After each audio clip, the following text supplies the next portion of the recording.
박준규의 브리핑 6 내일신문 박준규 기자 나왔습니다. 안녕하세요. 안녕하세요.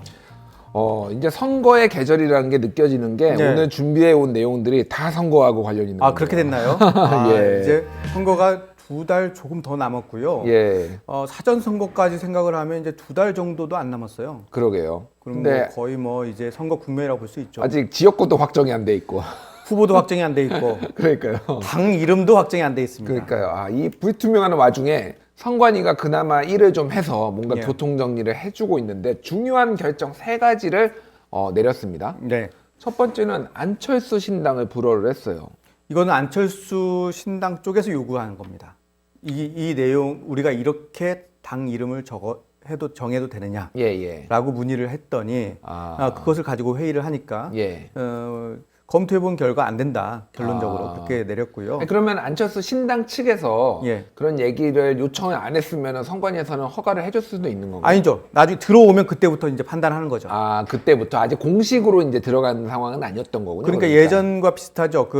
비례한국당과 비슷한 예, 거죠. 예. 먼저 문의를 하고 뭐 괜찮다고 하면 넣는 거죠. 예. 이제 왜냐하면 이것을 결정하게 되면 뭐 로고도 만들어야 되고 이게 그 국민들에게 보여주기 위해서 각종 행사도 해야 되고 이렇기 때문에 예. 비용이 들어가잖아요. 그렇죠. 그러니까 사전적으로 미리 문의를 하고 이제 창당 작업을 시작한 거죠. 그렇군요. 어쨌든 선관위가 금지한 이유는 명확합니다. 그렇죠. 이 안철수란 이름 이것을 먼저 이야기하는 것이 이 안철수가 결국은 대권 주자로 갈 가능성이 있기 때문에 예. 이 이름을 계속 앞에 달고 나가면은 이것은 다른 대선 후보들과 비교해 볼 때 형평성에서 어긋난다는 게 있고요. 또 하나는 이 정당이라는 것은 어떤 예. 정당의 목적과 이념, 방향이 있는데 이 안철수 신당에는 그러한 것들이 들어있지 않다. 예. 이런 논리죠. 그렇군요. 어쨌든 그러면은 이제 다른 이름으로 하겠다라고 이제 뭐 반발한다, 뭐 정치적 결정이었다 반발은 하긴 했지만 어쨌든 다른 이름으로 하는 것은 이제 뭐 예정된 수순이겠네요. 그러면. 그렇죠. 지금 뭐 사실 처음부터 안철수 신당에 대해서 논란이 많이 있었고요. 예. 이게 무슨 당명이냐. 그래서 그때 이제 가칭이다. 예. 지금 뭐 이름을 정하지 못해서 편하게 쓸 수 있는 이름, 우리가 태명처럼 쓰는 거죠. 예. 그러니까 실질적으로 창당할 때는 다른 이름 쓰겠다 이렇게 했었는데 실제로는 이 이름을 그대로 쓰려고 했던 거죠. 그러니까요.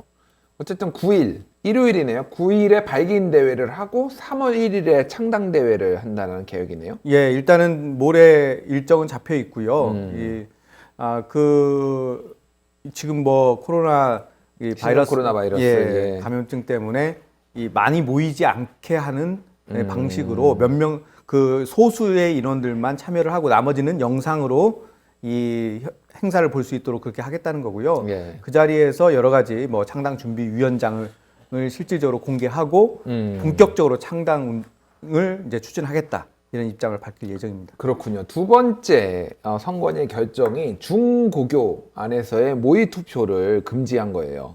예, 모의 투표를 하는 것 자체를 문제 삼은 건 아니고요. 예. 모의 투표를 할 때 예. 실제로 그 지역에 있는 중고등학교가 그 지역에 있는 출마돼 있는 사람을 대상으로 그 이름을 다 쓰고 당 이름을 쓰고 그걸 직접적으로 이제 할 경우 이것이 선거에 영향을 미칠 수 있다. 이를테면은 종로구에 있는 학교가 뭐 이낙연 이렇게 쓰고 하는 것 자체가 문제가 될 수 있다라는 그렇죠. 거죠. 그러니까 예. 그 실질적으로 이걸 교육적인 차원에서 하려고 하면 그냥 홍길동을 쓰면 된다. 홍길동 뭐 철이 영희 이런 거 쓰면 된다. 그리고 번호는 1, 2, 3, 4, 5번 하고 당 이름도 A당, B당, C당 이렇게 하면 되니까.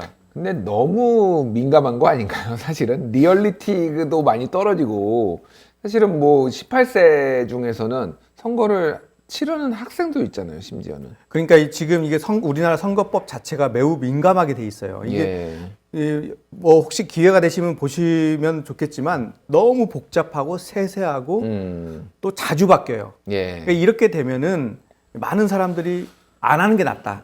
이렇게 할 정도니까요. 예. 그래서 어떤 구문은 이 선관위는 이렇게 해석하고 저 선관위는 저렇게 해석할 정도로 지역 예. 선관위마다 의견이 다를 정도로 이제 복잡한데 그렇기 때문에 이렇게 가이드라인을 아주 세세하게 정해주는 거죠. 예. 이 지금 그 18세 이상에 있는 이분들뿐만 아니라 다른 학생들도 예. 이제는 선거법을 위반하면은 바로 저촉이 됩니다. 그렇군요. 그렇기 때문에 그런 부분들을 좀 민감하게 이번에 가이드라인을 확실하게 정한 것 같습니다. 그러니까 이제 네거티브 방식으로 뭐는 안 된다, 뭐는 안 된다, 뭐는 안 된다 다 적는 건데 이게 사회가 이렇게 급변을 하는데 그게 방식이 맞는 거지. 차라리 이제 이것도 파지티브 방식으로 이런 식으로 해주고 나머지는 다 허용하는 방식은 어떤지 뭐 그런 생각도 드는데 어려움이 맞습니다. 있을 것 같아요. 그게 이제 예. 많은 정치학자들도 그런 부분들을 문제 제기하고 사실상 우리나라의 선거 운동이 너무 그 규제 중심으로 돼 있다. 그렇기 예. 때문에 그것은 오히려 기존 현역한테 유리하고 도전자들한테는 항상 그게 발목을 잡는 그런 예. 걸로 이제 사용되어진다는 지적들이 많이 있었고 그런 측면에서 이번 기회에 한번 전반적으로 훑어보고 좀 시대에 맞게 좀 고치는 것도 나쁘지 않아 보입니다. 예. 세 번째 이 선관위 결정이 가장 사실은 눈에 안철수 신당은 뭐 눈에는 직관적으로 이해는 되는 거지만 세 예. 번째가 가장 파장이 컸을 것 같은데 민주적 절차에 의해서 비례대표로 선출해야 된다 이렇게 예. 얘기를 했어요. 네, 이 부분을 혹시 제 이 프로그램에서 한번 소개를 잠깐 하긴 한 것 같은데요. 이게 우리가 지난해 말에 예. 공직선거법이 통과될 때 가장 우리 관심을 가졌던 건 준연동 비례대표제를 도입한 예. 것. 그렇죠. 그 다음에 18세가 투표 가능한 것. 이 예. 두 가지는 잘 기억합니다. 예, 예. 근데 이때 같이 통과된 게 바로 이 부분입니다. 비례대표의 민주적 선출. 그렇죠. 그 원래 공직선거법에는 후보자들을 민주적 절차에 따라서 이제 선출해야 된다 이렇게만 돼 있었는데 예. 여기에다가 플러스 시킨 게 예. 연동형 비례대표제를 도입하니까 비례대표제만 또 따로 떼어서 비례대표제에 대해서는 당원이나 당규에 따라서 그 민주적 절차로 뽑아야 된다. 그리고 그 구체적인 민주적 절차가 뭐냐를 세세적으로 세 가지를 짚어서 명시를 해놨다는 거죠. 민주적 절차라고 하면은 우리가 뭐 일반적으로 생각하기에 투표, 당원들의 투표, 뭐 지역위에 그 당원들이나 뭐 이런 사람들의 투표로 해서 상향식으로 이렇게 선출되는 예. 거 이런 것들을 의미를 하는 건가요? 그렇죠. 그러니까 민주적 절차라고 하면은 민주적 절차? 우리는 이게 민주적 절차라고 생각하는데 이게 논란이 있을 가능성이 있기 때문에 선관위가 유권 해석을 지금 내놓은 거예요. 내놓은 상태니까. 그러니까 정확하게 말씀드리면 당원이나 대의원 같은 분들로 선거인단을 먼저 구성을 하는 거예요. 예. 그 사람들이 투표를 통해서 비례대표의 그 후보와 순서를 정하는 거죠. 이 부분을 명확하게 하고 이것을 당원이나 당규 아니면 내규에 정확하게 절차를 포함을 시켜라. 그렇군요. 그러면은 그 뭐 공천관리위원회에서 공천관리위원들이 민주적으로 이렇게 투표를 해가지고 이렇게 뭐 후보를 비례대표 순서를 내거나 이런 건 안 되는 건가요? 안 되는 거죠. 거기에 이번에 그 선관위의 유권 해석 그 내용을 보면 지금까지 해왔던 소위 당대표와 예. 최고위원회의 등의 결정으로 하는 경우가 많잖아요. 그리고 전략공천은 원래 다 해왔잖아요. 지금까지. 그렇죠. 예. 그리고 심지어 민주당의 당원 당규에는 20%, 100분의 20 정도 이내에서는 예. 전략공천을 할 수 있게 해놨어요. 당대표가. 할 수 있다라고 정해져 예. 있는데. 근데 그거 자체가 이제는 불법이 되는 거죠. 불법이 되면은 당규도 바꿔야 되는 다 상황이네요. 바꿔야 돼요. 한국당도 바꿔야 돼요. 자, 그러면은 이제 우리가 가장 이제 유심히 봐야 될 것은 정의당 같은 경우에는 국민 경선도 하고 그러니까 이미 뭐 절차대로 문제가 안 됩니다. 전혀 안 되는데 지금 초유의 관심사인 미래한국당, 예. 자유한국당의 위성정당인 미래한국당 같은 경우에는 사실상 위성정당이고 자유한국당이 꽂는 사람이 비례대표의 순서대로 앉을 가능성이 높아졌는데 이게 다 원천적으로 막힌 거잖아요. 이제 그 문제 때문에 뭐 사실 내심 불쾌하는 거죠. 그러니까 어제도 제가 말씀드렸듯이 이 기호 2번도 지금 흔들리는 상황이고요. 예. 또 이 비례대표를 어떻게 선정하느냐 이 문제도 또 논란의 대상이 될 수가 있는 거예요. 한국당이 개입을 하면 상당히 논란이 되는 거고요. 예. 지금 현재 그러면은 미래한국당이 자체적으로 후보들을 공모해서 거기에서 뽑아야 되는데 예. 이렇게 되면 지금까지 한국당이 영입했던 사람들은 뭐가 되는 거예요? 이게 되게 어려운 상황이 돼 있는 거죠. 지금. 그렇군요. 지금 규정에 의하면은 발기인이 5천 명 이상이 돼야지 이게 정당이 되는 거잖아요. 예, 예. 그러면 어쨌든 5천 명 정도가 당원 투표를 통해서 결정이 돼야 되는 거잖아요. 아니면은 대의원이 하는 그렇죠, 건가요? 그렇죠. 아니면 대의원이 대의원이 할 수 있도록 하는데 이게 선거 인단이 구성이 돼야 되는 거죠. 그래서 이 선거 인단이 어떤 식으로든 투표를 통해서 해야 되는데 문제는 이 후보군을 어떻게 데려올 거냐 이 문제예요. 후보군이라면 어떤 후보군? 그럼 비례대표 후보인데요. 비례대표 후보군요. 이 공모를 해야 되는데 예. 지금까지 그 한국당에 들어갔던 분들이 해야 된다면 다 탈당하고 탈당하고 내야 다 되는 아주 우스운 꼴이 생겨나는 거죠. 그렇군요. 이게 굉장히 중요한 문제고 지금 자유한국당은 반발을 강하게 했을 것 같은데요. 이거에 대해서.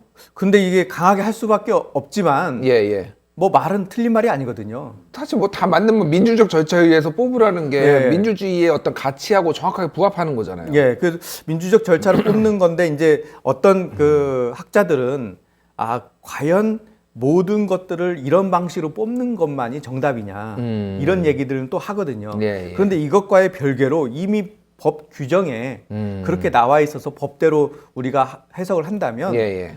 지금 현재 선관위의 어떤 이 유권 해석을 반박하기가 참 어려운 상황입니다. 그렇군요. 뭐 필요하다라면은 법을 뭐 개정을 할 수는 있겠지만은 현재로서는 이번 선거 총선까지는 따라야 되는 그런 상황이네요. 예, 그렇죠. 그래서 저도 이것이 어떻게 해서 들어갔는지 저도 이걸 한두 달 전에야 겨우 알았었는데 예, 예. 이게 그 막판에 크게 그 의원들까지 논의도 많이 안 됐어요. 예, 예. 그래서 그 국회 안에서의 검토도 거의 안 된 상황에서 그냥 통과가 됐거든요. 그러니까 이게 거의 쟁점이 안 됐군요. 다른 그렇죠. 것이 좀 쟁점이어서. 그러니까 별로 문제가 안 된다고 봤던 거죠. 그렇군요. 근데 어떻게 보면 이게 긍정적인지 부정적인지 모르겠습니다만 각종 꼼수를 막는데 굉장히 큰 역할을 할 수도 있는 규정이 돼버렸네요. 그렇죠. 그러니까 이 정당들이 인재 영입을 하더라도 예. 실제로 투표를 들어가면 이분들이 된다는 보장이 없는 거죠. 그렇네요. 지역으로 지금 그래서 인재 영입된 분들 출마를 해야 되는 상황인데 그런데 또 지역에서의 경쟁력으로 안 나올 수도 있고 그렇죠. 각 정당들 입장에서는 굉장히 머리가 복잡해질 수밖에 없네요. 그렇죠. 지금. 민주당이 지금 20명의 인재를 예. 영입했고 뭐 영입하는 기간이 상당히 길었기 때문에 그 중간에 또 늘었다고 해요. 예, 몇 명 더 발표할 것 같은데 이렇게 보면은 전체적으로 인재 영입이 너무 많이 됐기 때문에 아마 이분들을 어떻게 배치할지 이것도 상당히 큰 문제가 될 것 같습니다. 그렇군요. 저희 하식스에도 출연한 적이 있는 김남국 변호사가 오늘 더불어민주당 그렇죠. 입당했더라고요. 그렇습니다. 예, 알겠습니다. 사람 어떻게 될지 모르네요. 예, 알겠습니다. 자, 오늘 이건 사실은 제일 뜨거운 이슈였어요. 네. 황교안 대표의 종로 출마. 사실 여러분들도 기사를 통해서 많이 보셨겠지만 그것이 알려진 것은 1시간 정도 전이었습니다. 예. 기자회견을 3시에 했기 때문에 한 2시 정도에 올라오는 거예요. 그 전 기사들을 한번 보시면 예. 불출마할 것 같다. 또는 불출마하는 거냐. 음. 뭐 왜 이렇게 시간 많이 끄느냐. 뭐 이런 이야기들이 예. 주 기사였어요. 예, 그만큼 이 분위기 자체는 불출마 쪽에 좀 무게 중심이 가 있었고 예. 아마도 본인은 그러고 싶지 않았을까 싶습니다. 그렇군요. 이게 1월 3일 날 아마 제 기억으로는 수도권 험지 나가겠다 집회에서 딱 호기롭게 얘기했어요. 그때만 하더라도 반응이 나쁘지 않았어요. 당대표가 솔선수범해서 하면은 나머지 중진들도 따라올 수밖에 없고 그렇죠. 당의 쇄신도 되고 물갈이도 뭐 좀 될 수도 있고 뭐 이런 분위기였는데 본인이 차일피일 뭐 당선 가능한 험지를 찾아라 뭐 이런 내용들이 나오면서 그렇죠. 약간 웃음거리만 되고 지금까지 여기 와서 막판에 주도적으로 결정을 한 게 아니라 뭔가 때밀려서 결정한 모양새가 리더십에 좀 타격을 입지 않았나 이런 모양새가 좀 보여요. 그렇죠. 이게 선택지는 사실 간단했습니다. 종로를 갈 거냐, 종로 이외의 지역을 갈 거냐, 아니면 불출마할 거냐. 세 가지였는데 사실 종로에 이미 이낙연 전 총리가 가서 깃발을 꽂았기 때문에 예. 이 상황에서는 선제 공격을 당한 거죠. 예. 그러면은 지금 공격을 당했으면 이걸 맞서서 싸울 거냐, 아니면은 도망갈 거냐, 피할 거냐 이 두 가지로 이제 프레임이 정해져 버린 거예요. 그러니까요. 그러니까 처음에 먼저 1월 3일입니까? 그때 했다면 그때 꽂았어야죠. 그러게요. 아쉽네요. 예, 그러니까 그때 황교안 대표 입장에서는 아쉽네요. 일단 놓친 거예요. 기회를 놓친 예, 거고요. 그 다음에 이제 이낙연 전 총리가 나왔을 경우에 곧바로 결정을 해서 매칭을 하면은 같이 이렇게 상승 효과가 나오는데 지지부진하게 계속 뒤로 미루다 보니까 말씀하신 대로 어쩔 수 없이 결정하게 되는 그런 상황이 돼버린 거죠. 이게 뭔가 기세 싸움이란 게 있잖아요. 보면은 뭐 권투 선수들도 딱 초반에 이제 딱 눈으로 일단 기선제압 하는데 뭔가 뭐 쫄렸다? 예. 약간 그런 느낌을 주는 상황이 됐고, 그래서 민주당에 있는 각 지역구에 나오는 의원들이 황교안 우리 쪽으로 와라. 예. 붙어보겠다. 막 이런 식으로 약간 뭔가 희화화되는 느낌이 좀 있었어요. 그렇죠. 저도 오늘 그 점심 때 이인영 대표하고 잠깐 봤는데 식사를 같이 했는데 구로로 와라. 모양도 좋지 않느냐. 뭐 공안 검사가 소위 이 운동권을 하고 잡으러 간다. 이렇게 하면서 오면 얼마나 좋냐. 그러면서 은근히 오기를 바라는 거죠. 그렇고 어떻게 보면 황교안 이기면은 대선 후보급으로 또 떠오를 수도 있는 거잖아요. 그 얘기도 했어요. 그 얘기도 했어요. 그래서 예전에는 대선 얘기를 별로 안 하던데 요즘은 또 그런 얘기를 좀 해서 이분도 뭔가 자기의 포부가 좀 더 커진 게 아닌가 이런 생각도 했습니다. 이인영 원내대표도 큰 꿈을 꾸고 계시는군요.